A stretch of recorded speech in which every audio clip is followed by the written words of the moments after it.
Private limited company के KYC documents में हमें क्या चाहिए होता है? सबसे पहले तो उसका एक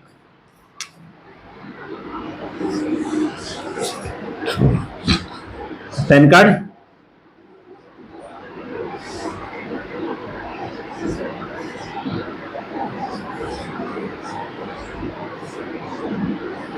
एमओए और एओए, ठीक है। एमओए एओए बेसिकली कंपनी का ये समझ लो कि संविधान होता है कि कंपनी में क्या क्या काम होगा, कैसे कैसे होगा, सब उसके अंदर लिखित में होता है, रूल रेगुलेशंस, ठीक है। कंपनी क्या काम कर सकती है, मान लो कोई कंपनी जो है वो ये पेन की ट्रेडिंग के लिए बनी है, ठीक है, और वो कहे कि मैं जो है कल से जो है ना गाड़ियां बेचना शुरू कर दूंगी या फर्नीचर बेचना शुरू कर दूंगी, नहीं। अगर उसको करना है तो पहले एमओए में चेंज करवाना पड़ेगा, गवर्नमेंट को बताना पड़ेगा कि भाई मैं ये काम अब नहीं करना चाहता, मैं ये काम करना चाहता हूं, या फिर एडिशनल ये भी करना चाहता हूं, ठीक है।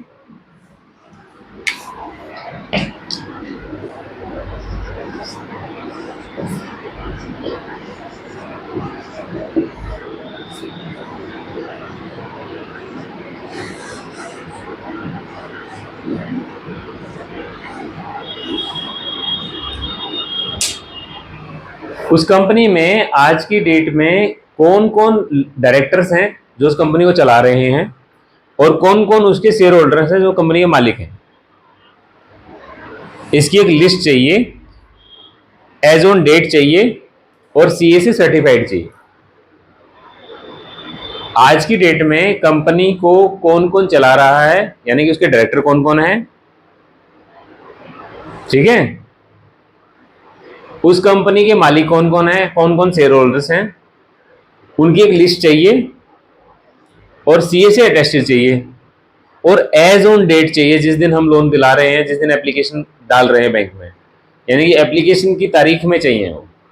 पुरानी डेट में हो सकता है, जैसे अब अभी हमारा 31 मार्च खत्म हुआ है, तो 31 मार्च से पहले जो है कोई और डायरेक्टर हो, और 31 मार्च के बाद कोई और हो गए।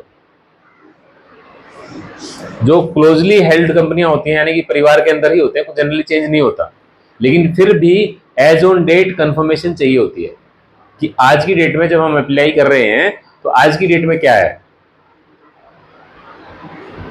ठीक है। कोई confusion?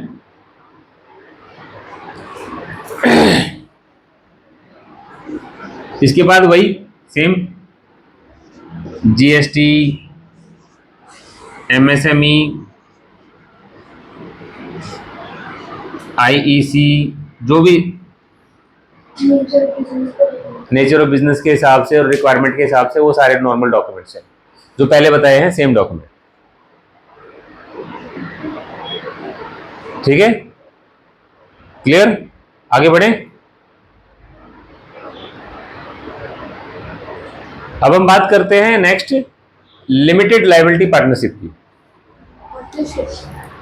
LLP. LLP limited liability partnership.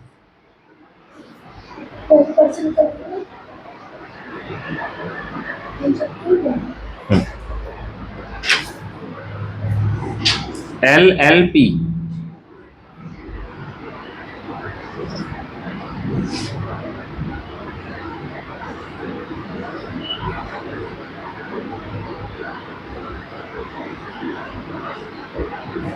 Limited liability partnership. एक हमने थोड़ी देर पहले नॉर्मल पार्टनरशिप बताया था, और नॉर्मल पार्टनरशिप में हमने प्रॉब्लम क्या बताई थी कि लायबिलिटी जो है अनलिमिटेड है, यानी कल की डेट में अगर लॉस हो गया तो उसकी पर्सनल एसेट्स भी लाई जा, मतलब लॉस को पूरा करने के लिए लाई जा सकती है, रिकवरी के लिए। तो उसका एक अल्टरनेट क्या बना कि पार्टनरशिप ही रखनी है, किसी ने प्राइवेट लिमिटेड नहीं बनानी। कोई आदमी प्राइवेट लिमिटेड कंपनी नहीं बनाना चाहता, पार्टनरशिप में रहना चाहता है, तो वो लिमिटेड लायबिलिटी पार्टनरशिप बना सकता है, एलएलपी। इसमें अगेन ये काम तो एक तरीके से प्राइवेट लिमिटेड की तरह करेगी, पर्सनल एसेट्स पे इफेक्ट नहीं आएगा in case of loss, but होगी ये पार्टनरशिप की, प्राइवेट लिमिटेड कंपनी नहीं होगी। प्राइवेट लिमिटेड कंपनी में हमने अभी जब जैसे अब आपको बताया कि प्राइवेट लिमिटेड कंपनी मालिक कोई और हो सकता है और कंपनी कोई और चला सकता है। पार्टनरशिप फर्म में मालिक भी वही रहेगा और कंपनी भी उसी को चलानी है, ठीक है। प्राइवेट लिमिटेड कंपनी में आप प्रोफेशनल हायर कर सकते हो या नौकरी पर लोगों को रख के कंपनी चलवा सकते हो।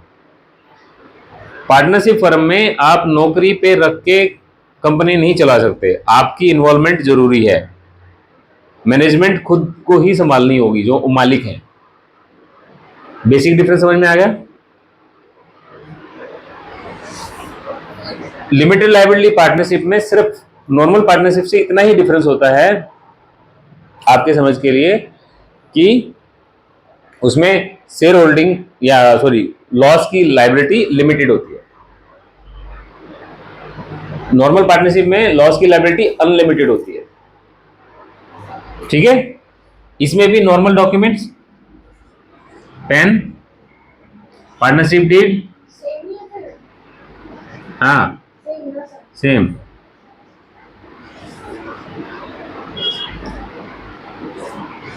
जीएसटी एमएसएमई जो भी है वो सारा सेम टू सेम, कुछ नहीं।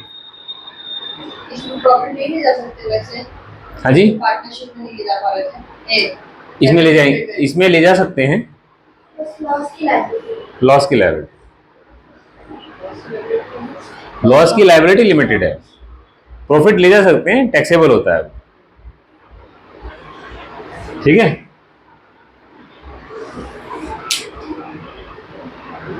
आगे बढ़े,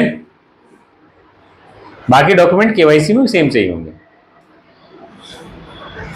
ये एक्चुअली एलएलपी नॉर्मल पार्टनरशिप का अल्टरनेट है, जिन लोगों को लायबिलिटी लिमिटेड रख के बिजनेस करना है उसका अल्टरनेट है। वैसे ही 1% कंपनी जो है वो प्रोप्राइटरशिप का अल्टरनेट है। हाँ, 1% कंपनी ओपीसी, प्रोप्राइटरशिप कंपनी क्या थी? हाँ जी, प्रोप्राइटरशिप क्या थी? 1% कंपनी तो थी, एक सिंगल आदमी तो था ओनर, हैं? यहां भी सिंगल है, बट यहां एक फर्क क्या आ जाएगा, यहां इस कंपनी का पैन कार्ड अलग हो जाएगा और इसका भी अलग से एमओए बनेगा, कॉन्स्टिट्यूशन इसका अलग से बनेगा। पार्टनरशिप में पार्टनरशिप डीड आ गई ना, एलएलपी में उसकी डीड बनेगी अलग से, इसका एमओए आएगा।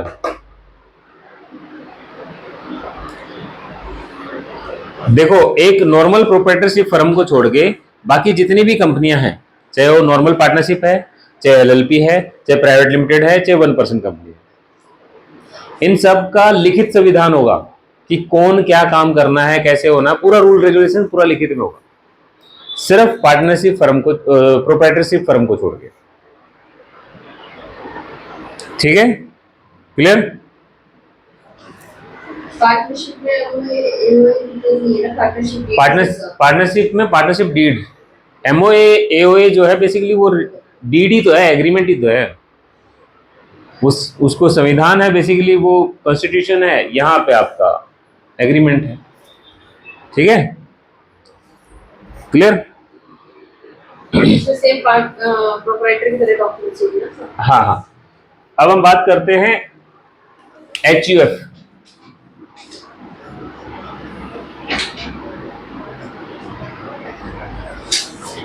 हिंदू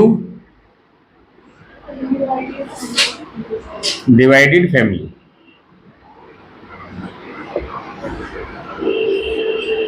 सबसे पहले तो मैं आपको एक सिंपल बात बताऊं, हिंदू अनडिवाइडेड फैमिली कौन बना सकता है?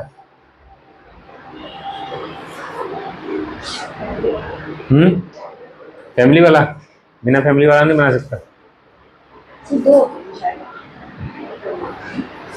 चलो फैमिली वाला बना सकता है, मान लेते।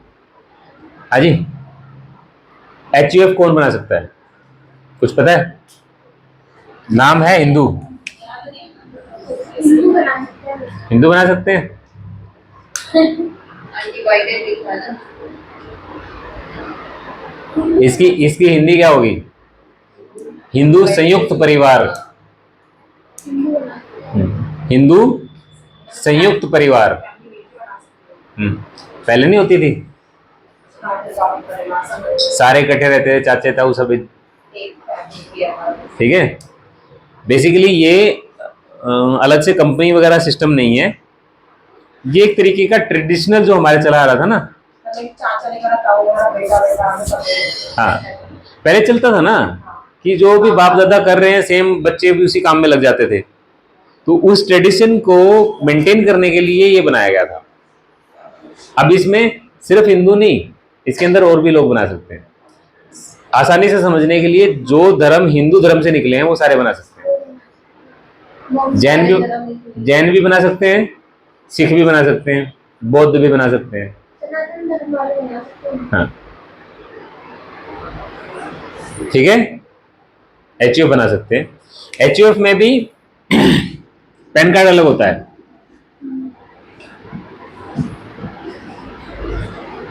कंपनी का, और इसमें एक चाहिए होता है लिस्ट ऑफ को पार्टनर्स,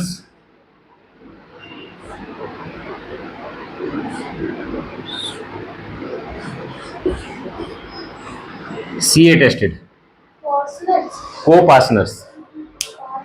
पार्टनर्स वही, मतलब इसके जितने भी लोग हैं, वो कहते हैं उत्तर अधिकारी ऐसा कुछ। Kind of.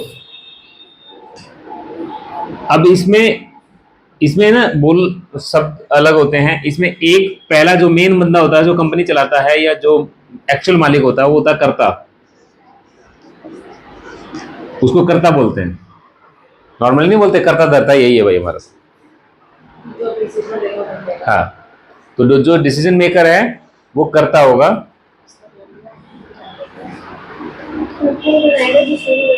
हाँ, और को पार्टनर कौन होंगे? Family members.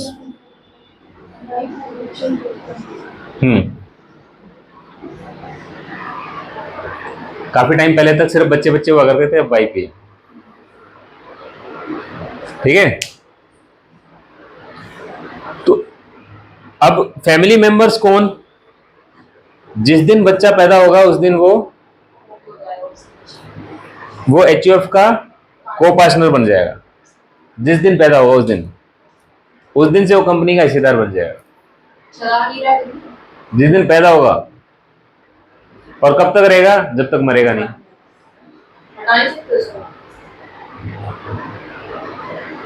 जैसे बहुत लोगों को हो जाता है, झगड़ा हो जाता है, तो उसके नीचे नहीं गया पार्टनरशिप। जिस दिन पैदा होगा उस दिन को पार्टनर बन जाएगा, और जिस दिन मरेगा उस दिन हटेगा।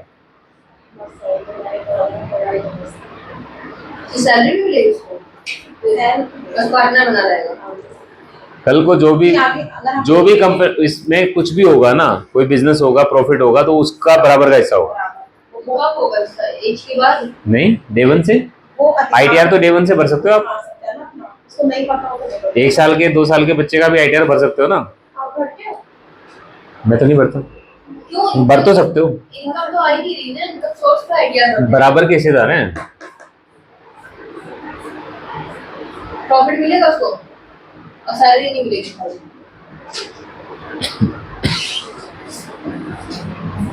ठीक है। लिमिटेड कंपनी में जो पैन कार्ड आपने बताया है वो कंपनी का रहेगा ना? हाँ, लिमिटेड के। हाँ, लिमिटेड। अब एक और चीज कर लेते हैं हम। NRI कस्टमर्स होते हैं कई बार, NRI, नॉन रेजिडेंट इंडियंस। कोई बता सकता है नॉन रेजिडेंट इंडियन कब, कोई आदमी कब बनता है?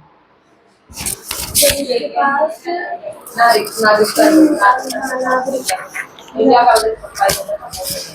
नहीं, क्या बोला आपने? नागरिकता नागरिकता नहीं होती इंडिया की उसके पास कि इंडिया का बंदा नहीं, वो है। इंडिया में पैदा होता है शायद, और जो भी इंसान इंडिया में पैदा हुआ इंडिया में पैदा हुआ है उसको नहीं चाहिए। और वो इंडिया से बाहर 101 साल में 180 दिन प्लस बाहर रहता है, जो आदमी 6 महीने या उससे ज्यादा दिन बाहर रहेगा वो एनआरआई काउंट होगा। कितने दिन? 6 महीने से ज्यादा। अगर पूरे एक साल में 365 दिन में कोई आदमी 180 दिन से ज्यादा अगर इंडिया से बाहर रहेगा तो वो एनआरआई कहलाएगा। क्या सैलरी पे रहना? जैसे मर्जी। मतलब ये पैदा तो इंडिया हुआ लेकिन इसके पास नागरिकता इंडियन ही है वो नहीं, वो इंडियन ही है। नहीं है लेकिन दूसरे देश में काम करने गया होगा, पढ़ने गया होगा। तो वही तो कह रही हूँ, बाहर चला गया तो वो बंदे की नागरिकता नहीं मिलेगी उसे। नागरिकता इंडियन नहीं है, नागरिकता गई नहीं उसकी। तो मतलब नागरिकता तो अगर मान लो वो बाहर चला गया दूसरे देश में, उसको नागरिकता मिल गई, मान लो कोई कनाडा गया और उसको वहां पे कनाडा ने बोला कि हम आपको अपना नागरिक बना रहे हैं, तो वो चाहे तो इंडिया की सिटीजनशिप नागरिकता छोड़ सकता है। अगर इंडिया की नागरिकता नहीं छोड़ेगा, डुअल सिटीजनशिप भी रख सकता है, दोनों देश का नागरिक भी रह सकता है आदमी। ठीक है। हमारा एनआरआई का मतलब सिंपल साधारण शब्दों में जो आदमी एक साल में 180 दिन से ज्यादा बाहर रह रहा है और उसने इंडिया की नागरिकता नहीं छोड़ी है, चाहे वो यूएस का नागरिक है। मुझे याद है मैंने लिंक्डइन के डायरेक्टर का लोन किया था, वो इंडियन था, मेरठ से था, मेरठ के आसपास कहीं किसी गांव से था, और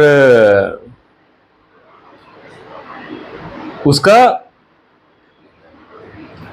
लेकिन वो यूएस का सिटीजन था,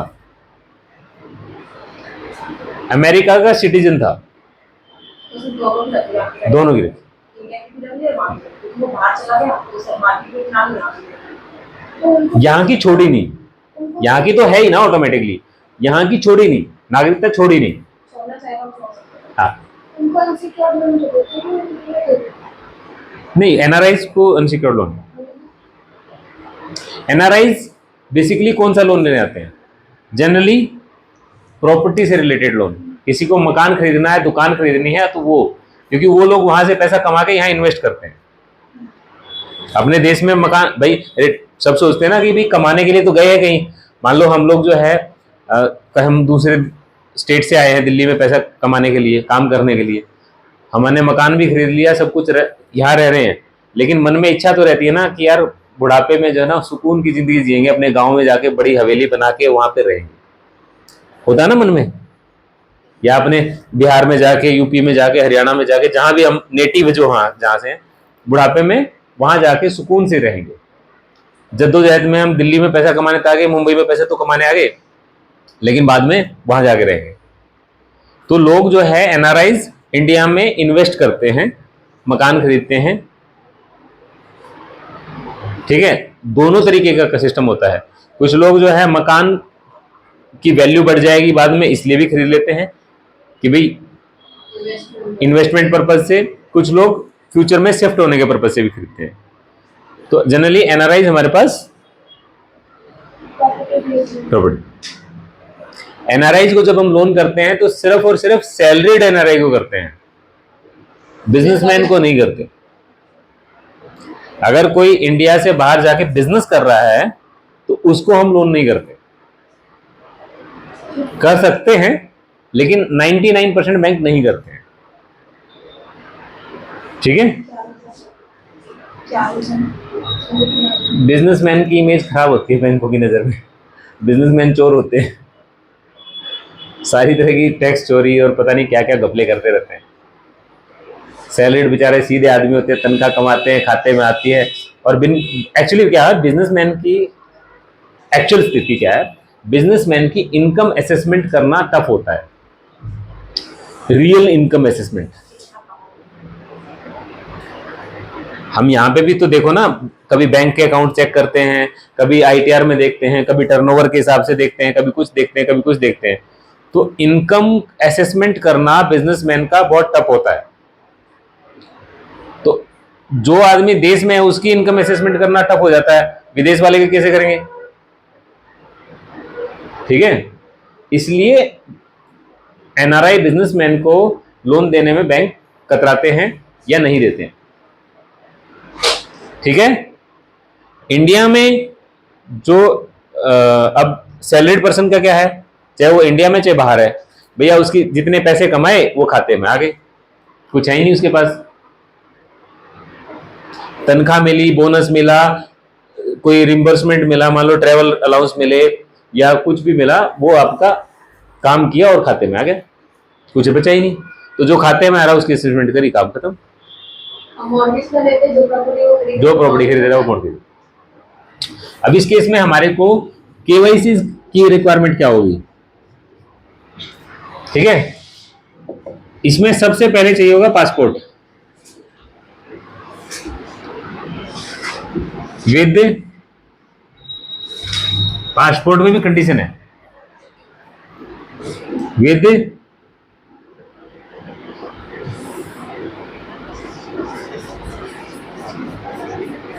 photocopy of last visit page.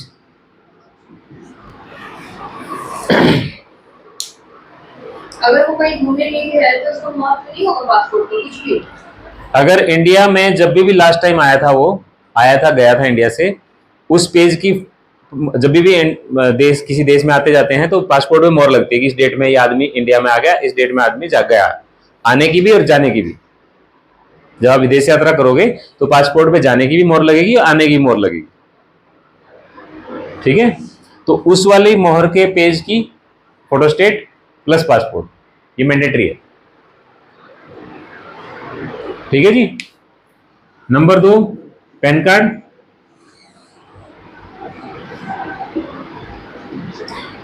जो लोग बाहर जाते हैं वो जनरली वैसे वहां की तरह नौकरी नहीं होती, जैसे हम लोग कहते हैं जी नौकरी पे लग गए जाके, ऐसा सिस्टम नहीं होता।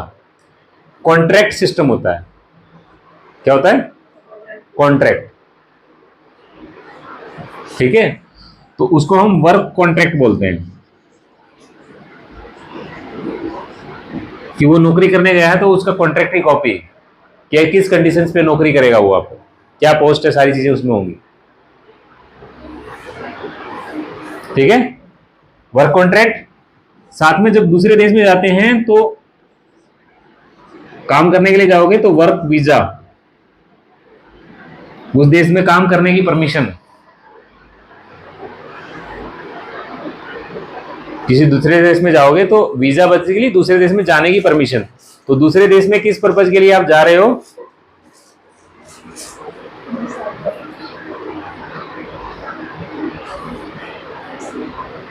दूसरे देश में किस पर्पज के लिए जा रहे हो? घूमने के लिए जा रहे हो तो ट्रैवल वीजा, काम करने जा रहे हो वर्क वीजा, पढ़ने जा रहे हो तो स्टूडेंट वीजा। ठीक है, पर्पज डिफाइन होता है। दूसरे देश में जाओगे तो उसका किस पर्पज के लिए आप आए हो उसका प्रॉपर परमिशन होती है, बेसिकली वीजा। कई लोग तो काम के साथ जाते हैं, वो बहुत सारी जॉब। वो स्टूडेंट वीजा पे जाते हैं और वहां जाके पार्ट टाइम जॉब करते हैं। उसमें कंडीशंस होती हैं कि आप कितने टाइम काम कर सकते हो, फुल टाइम जॉब नहीं कर सकते। ठीक है, अब इसके बाद हम नेक्स्ट क्या करते हैं? इसमें वो कहते हैं जगह प्लेस। नहीं और भी है।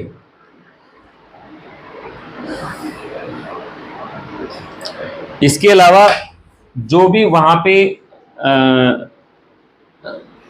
अकोमोडेशन, मतलब जो वहां पे रहने का रेजिडेंस, रेजी प्रूफ,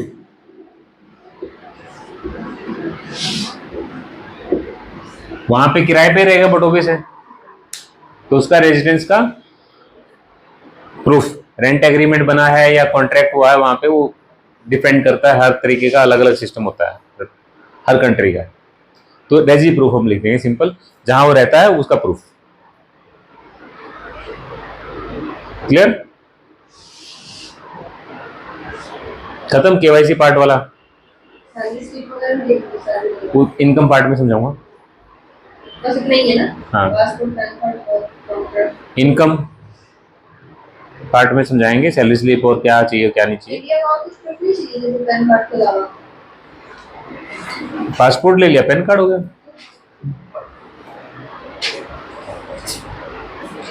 ज्यादा ज्यादा आधार कार्ड है तो वो भी ले लो।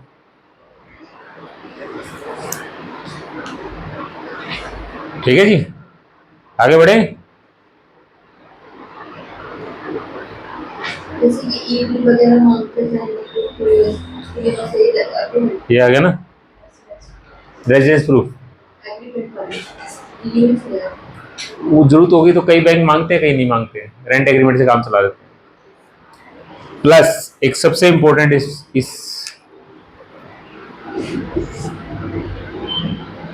GPA, general power of general power of attorney. KYC में है। हाँ,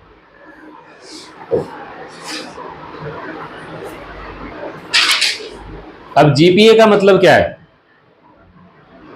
पहले जीपीए किसको समझ में आता है ये बताओ। पावर अटॉर्नी मतलब, या जनरल पावर अटॉर्नी मतलब? वो प्रॉपर्टी है उसकी सारी जो भी वो रहेंगे राइट्स रहते हैं। प्रॉपर्टी नहीं है जीपीए, यहाँ पे लिखा जाएगा क्योंकि ये तो विदेश में है, और जब हम लोन अप्लाई करते हैं तो एप्लीकेशन साइन करनी है, यहाँ प्रॉपर्टी खरीदनी है तो प्रॉपर्टी के लिए साइन करना है, कोई रजिस्ट्री करवाने के लिए ट्रेवल करके आएगा, मान लो यूएस में है कोई आदमी, आने जाने के 6-7 लाख रुपए उठ जाएंगे, तो वो क्या करेगा, किसी और को यहाँ पे जो इंडिया में उसका रिश्तेदार होगा या दोस्त होगा जो भी होगा, उसको अपनी पावर दे देगा कि मेरे बिहाफ पे तू लोन अप्लाई करेगा, मेरे बिहाफ पे तू बात करेगा, मेरे बिहाफ पे तू प्रॉपर्टी खरीदेगा, नाम उसी के होंगे लेकिन साइन वो करेगा उसके बिहाफ पे। ये तो एक तरह से वही होगा ना, और जैसे हम हमारे प्रॉपर्टी है और हम उसको पावर ऑफ अटॉर्नी दे देते हैं कि मोरो मरने के बाद तेरा हो जाएगा। मरने के बाद नहीं, जिंदा रहते हुए भी। जिंदा रहते हुए भी। हाँ, बस वो सेल नहीं कर सकता। तेरा हो जाएगा नहीं, तू ये काम कर सकता है इस प्रॉपर्टी के साथ। सेल हक भी है। नहीं, सेल के भी राइट्स दे देते हैं, पर जीपीए पे हम कहाँ मानेंगे? सेल के राइट्स मिल जाते हैं। सेल के राइट्स मतलब बेसिकली साइन ही तो करना है उसके बिहाफ पे, तो साइन करने की दिक्कत थोड़ी ना है। भाई अंजलि ने मानवी को जीपीए दी कि भी मेरी प्रॉपर्टी है ये, इस प्रॉपर्टी को तू बेच सकती है, तोड़ सकती है, बना सकती है, किराए पे रख सकती है और बेच भी सकती है। वो राइट्स पे डिपेंड करता है ना। हाँ, उसके अंदर लिखा जाएगा ना क्या क्या राइट्स हैं। तो जिंदा रहते भी वो सारा काम कर सकते हैं। मरने के बाद वाले को भी होता है। हाँ, मरने के बाद वाले तो वसीयत विल। ठीक है, यहाँ जीपीए, अब जिसके नाम पे जीपीए देगा उसकी लोन पे गारंटी भी चाहिए होगी। हाँ जी, जिसके नाम पे जीपीए आएगा, मान लो उसने अपने मम्मी पापा या भाई दोस्त रिश्तेदार साला किसी को बनाया जीपीए, किसको भी देगा तो उस आदमी के पर्सनल डॉक्यूमेंट्स भी चाहिए होंगे, वो इंडिया में लोन की गारंटी भी देगा जिसको पावर ऑफ अटॉर्नी। जिसको पावर अटॉर्नी मिली है। लोन की गारंटी हाँ, वो गारंटर भी आएगा लोन पे, ये लोग जीपीए होल्डर गारंटर भी होगा लोन पे। गारंटी में एक तरह से भी अगर इसने नहीं किया तो हाँ, अगर मान लो वो इंडिया आया ही नहीं और उसने किस्तें भरनी बंद कर दी तो उससे रिकवरी लेंगे। भाई तूने साइन की ना उसके बिहाफ पे, तू इतना खास था कि उसने प्रॉपर्टी के साइन तेरे से करवाए, लोन तेरे से अप्लाई करवाया, तो अगर उसने लोन नहीं भरा तो तू भर। ऐसा होता है। करने पड़ता है उसको। गारंटी का मतलब क्या है, अगर वो नहीं भरेगा तो हम भरेंगे। मतलब ये जनरल पावर ऑफ अटॉर्नी जो है वो सिग्नेचर मतलब एक अथॉरिटी दे रखी है। अथॉरिटी के तौर पे जनरल पावर अटॉर्नी होती ही अथॉरिटी है। General power attorney property paper नहीं होते। जनरल पावर अटॉर्नी अथॉरिटी होती है कि मैंने आपको ये अथॉरिटी दे दी है कि आप इसके साथ क्या क्या कर सकते हो, उसमें लिखा होता है सब कुछ। कभी पढ़ना जीपीए, इतने सारे हमारे पास प्रॉपर्टी पेपर आते हैं ना, कोई जीपीए पढ़ना, सबका लिखा होता है कि इस ये काम किया जा सकता है। ठीक है, आगे बढ़े।